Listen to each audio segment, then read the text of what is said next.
सर्ग एक पुढे चालू. राजा दशरथांचे मनोरथ सिद्ध होण्यासाठी त्यांनी मनुष्य शरीर धारण केले आहे असे नगरजनांना स्पष्ट करून महामुनी वामदेव थांबले.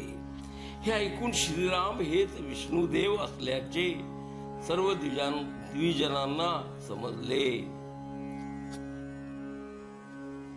मग मनातील संशय निवारण झाल्यामुळे श्री रामचंद्र यांचेच चिंतन ते सर्व करू लागले.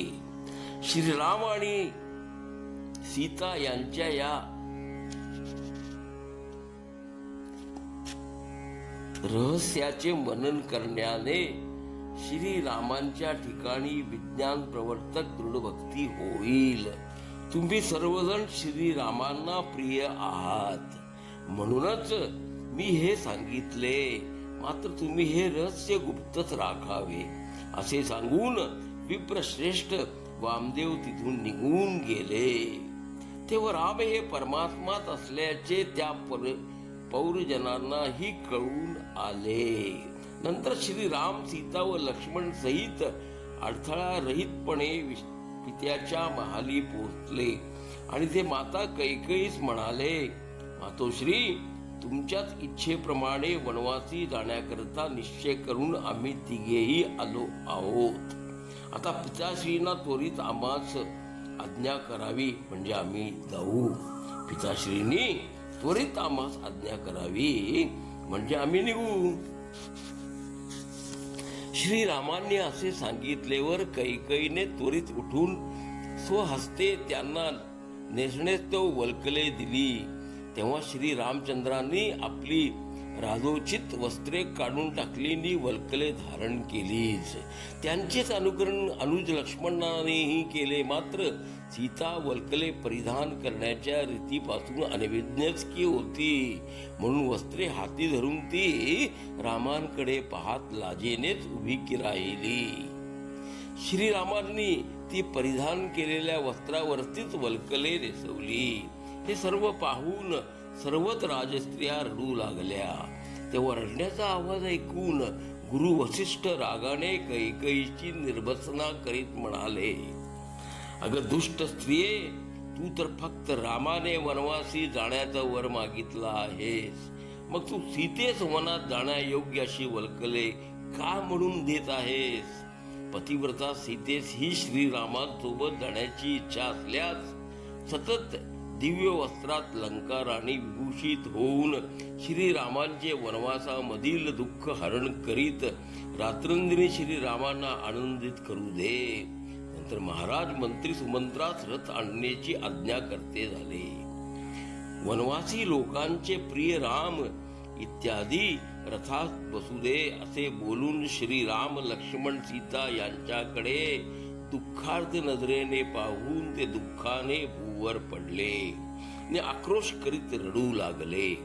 मग श्रीरामांचे देखतच सीता चटकन रथी चढली. पित्यास प्रदक्षिणा घालून श्रीराम ही रथात चढले.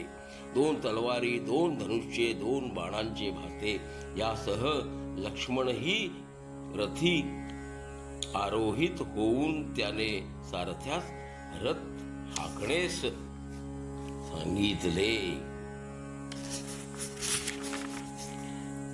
तेव्हा राजा दशरथ ओरडून म्हणाले, अरे सुमंत्रा, थांब थांब, मला श्रीरामांना निघ निघ असे. मात्र श्रीरामांनी निघ निघ असे त्वरित असे म्हणून सुमंत्रास रथ हाकण्याची प्रेरणा दिली.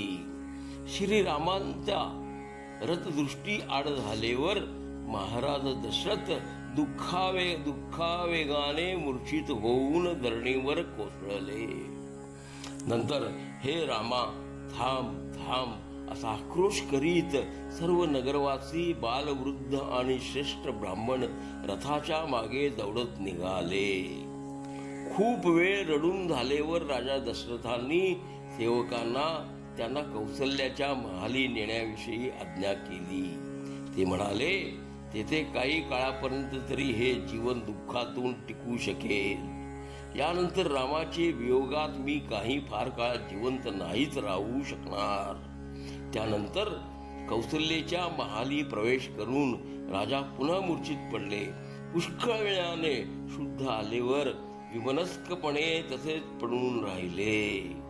इकडे श्री रामचंद्र तमसा नदी तीरी पोहोचले आणि तेथे सुखाने राहिले. रात्री कोणताही आहार न घेता केवळ पाणी जलप्राशन करून श्रीराम सीतेसह एका झाडाखाली निद्रित झाले. तेव्हा धर्मात्मा आणि धर्मज्ञ असा लक्ष्मण हाती धनुष्य घेऊन सुमंत्रासह श्रीरामांचे रक्षणास्तव रात्रभर सज्ज राहिला. नंतर सर्व नगरवासीही तेथे पोहोचले आणि सर्व श्रीरामांच्या जवळच राहिले. श्रीरामांना अयोध्येत परत नेऊ अथवा